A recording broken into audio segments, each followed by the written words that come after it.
బహుశా తను ఎందుకనేమో గడుచుకోయిలా రాలేదు ఈ తోటకి ఈ వేళ.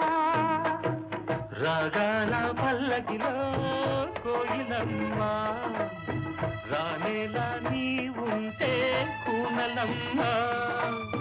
రాగాల పల్లకిలో కోయిలమ్మ రానేలా నీ ఉంటే కూనలమ్మ.